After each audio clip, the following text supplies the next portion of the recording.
Public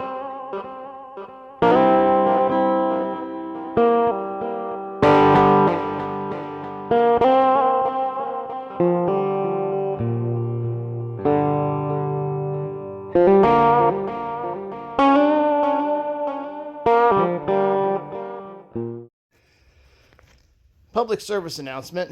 If you can, and I don't have the opportunity on that one, but if you can, before you go and install, actually I could. Anyway, before you go and install this backing plate to the spindle, you should install the slave cylinder, and because you can get to those two screws easily, and then you should also install the brake hose because you can get to the hex on that end of it like that.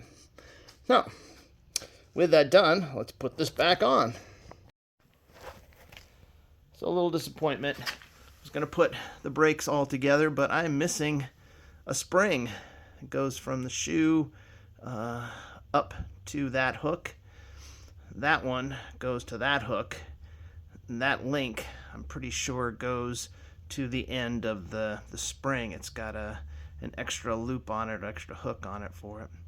So looks like I'll be ordering a replacement. I have to get the whole kit, but not a big deal.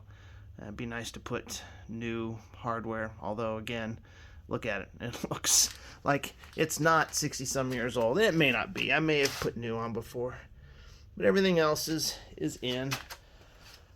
So I've got things to do.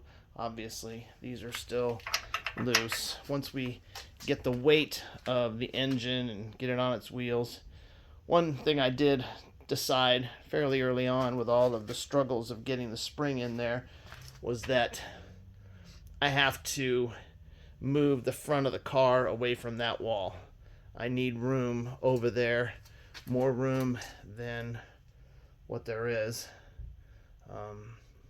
So we'll put the jack on wheels underneath here. The wheels will be pointed so that I can just pull this end away from the wall. I don't have to come very far. I would say maybe a foot would be plenty.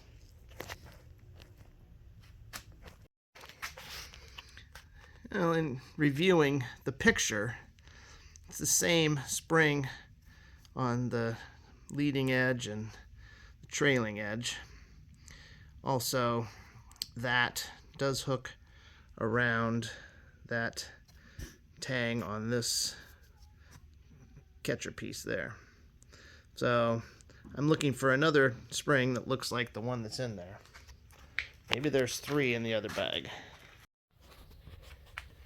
Well, Michaela and I were working on her Corvair today, and she moved the garbage can that I have in the garage, and lo and behold, that spring appeared behind it. Don't know how it got there, but glad it was found. So we've got this brake all back together now.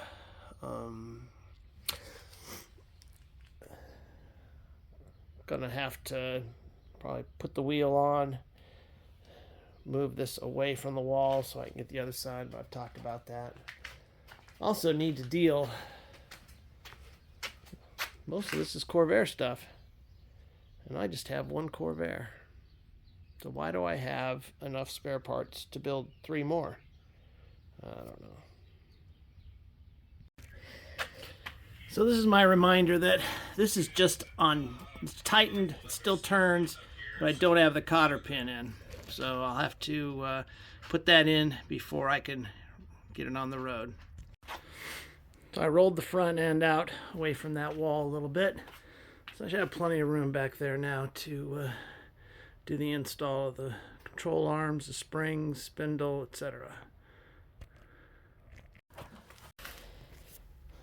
Alright, the top one's a breeze. Just have to remember to put the shims in. The bottom one is always trickier. Greased both sides. I was able to get that rear one in relatively easily by banging on the end of the control arm and shoving it in. And then the same pretty much for this side. What I did end up having to do is to use that punch to center the bushing sleeve on the inside to the hole. Once I did that, then yeah, the hole or the bolt just went in. Had to go to the other side and do the same thing, and then just tap the bolt through. So nuts are on loose just to keep it in place. These, however, are tight. Keep the shims from going anywhere. Now we get to fight with the spring. All right, everything is in now. Well, not everything. The spring is in, and it went in more easy than the other side because I knew how to do it this time. The top end goes up in to the chassis onto its perch, gets rotated where it needs to be. The jack sits under the tip of the control arm. The lower portion of the spring is popped into place with the help of that pry bar. And once it's in place, then I can just lift the end of the control arm with the jack and be able to get the nuts through the spindle, or the bolts through the spindle for the nuts. Now I'm going to put the wheel cylinder on. So got that on. That went on fairly well because with that kind of access, it's all good. So next thing I'm going to do is go ahead and put the Zerk fittings on the ball joints. Alright, as Peter's putting the wheel back on his car, I can show you that I've got this driver's side brake assembly all back together. And one thing I want to remember is that in order to expand these shoes, the inside part of the star wheel goes up. This one actually has a right-hand thread on it, so right-hand thread, my thumb is pointing the direction of the movement as I torque the star wheel in the direction of my fingers. So I'm going to put the drum on now, and that way I can put the wheel on and I can roll this car out into the driveway for the sanding work that will take place up there and not make such a sandy mess in my garage. Well, that's an encouraging sight. The steering center link, the inner and outer tie rods, the adjusting sleeve, they're all in place. I still need to tighten the 4 ball joint nuts and insert the cotter pins, and then also at least snug down so they don't rattle around the sleeves that retain the main sleeve. I don't know what they call these things. Clamps on the sleeve. Got it so that they're sort of kind of pointing straight to the front with a rough equal amount of adjustment in each. See how it goes. Installing some additional pieces. So the blocks for, or that block, junction block for the brake lines is installed. I've got 3 of the 4 lines that are running into it screwed in. This front one, as ugly as it is, still works.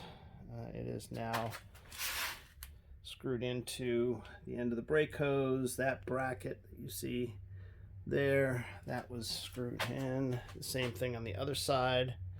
I've got the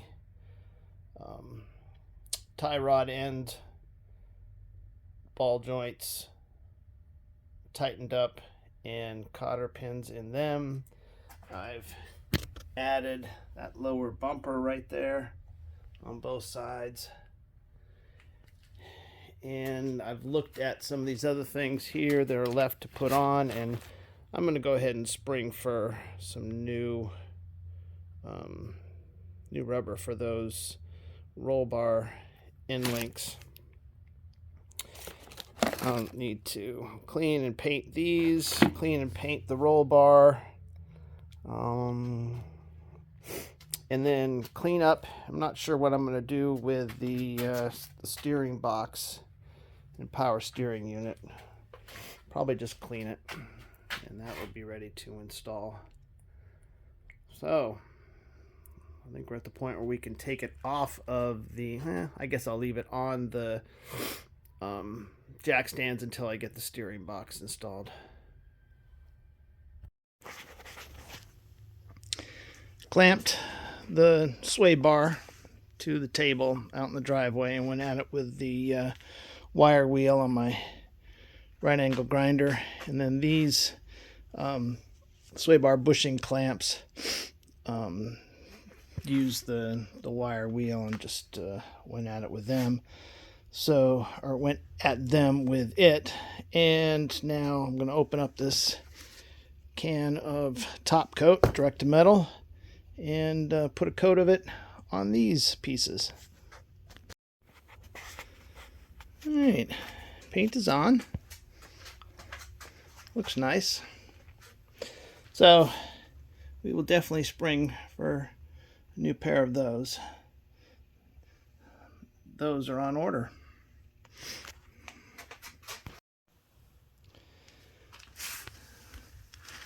This is the steering box, and I'm going to clean it up. I've bought replacement hoses. I will clean up that reservoir power steering. Well, that is the pump. Power steering pump, steering box. So the next thing I'm going to do is remove the hoses. So just remember that the high pressure hose is the one inboard. The return low pressure side is closest to the, some people call it the rag joint. I guess we can call it the rag joint. Flexible coupling. On this one here, the high pressure line is towards the bottom and the return is above it. And I think the return on this one has that elbow integral and that clamp over that hose. So that's pretty straightforward on that one. So let's take it apart.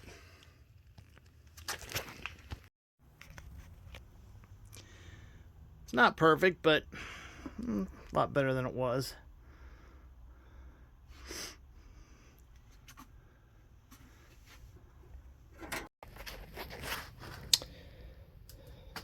So with that centered, 2 and a little bit of turn from one end, the pitman arm is fairly in line with the chassis rail, pretty much front to back. Both wheels seem to be pointing in a little bit the same amount. You can get that adjustment back out with the tie rod end adjusting sleeve. The steering wheel column is reconnected, and I can always adjust how the steering wheel is clocked when everything is done. So those bolts are snug. Those bolts are snug. I did see that I do need to tighten up that bushing bolt. I know I just started them with the thought of, as when I get the weight down on them, that's when I'll crank them down. And I may just leave it. I may not bother. So what am I on to next? I do want to change gears and go on paint removal. So I think the front end can come down off. Oh, I know what I can do. Next is, let's go ahead and install the sway bar, just so that those pieces are all up out of the way, since I have new sway bar links and bushings over there. So the sway bar links are in, just hand loose. But one thing to bear in mind is that there is like a protrusion, a shoulder on these bushings. They have to face towards the metal being clamped, and then there is an end which is just kind of domed without a little ridge that faces the cup washers. That's on both sides. So you can look back down in there, and they're all in place. The sway bar in its bushings need to be tightened, as do those. The rule of thumb on tightening items like this is tighten it until the rubber comes even with the cup washer. So that's what I'm going to do.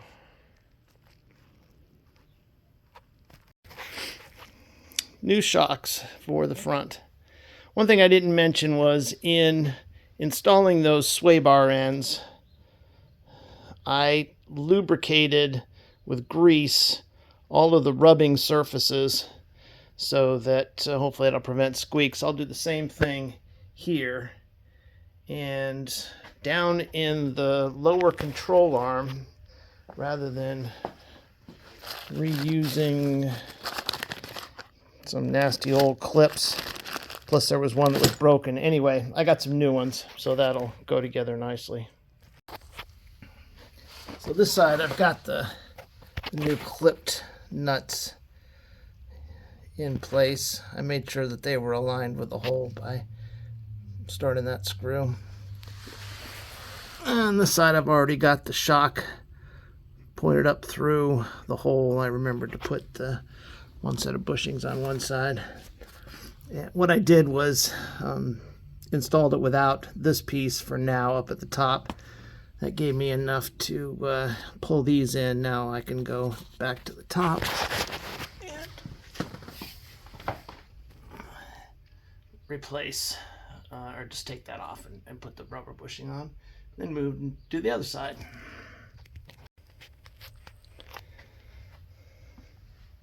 I think I've got everything on the front suspension. I did tighten that nut and get a cotter pin through there. These are tightened and jam nutted. The underside is snug. I'll go ahead and, now that I've got the steering geometry where it needs to be, I'll go ahead and point the tires straight again, and do that just by rotating the sleeve down there. Let's get it close enough to not scrub too much. So I did the best I could in kind of getting that tire to look straight with the tie rod adjusting, and then went ahead and put the clamps on so they wouldn't rattle around. Did the same thing on the other side. You can kind of see down in there. And see that I don't know, it's sort of straight. Thankfully I don't have far to drive to get in alignment when it's time.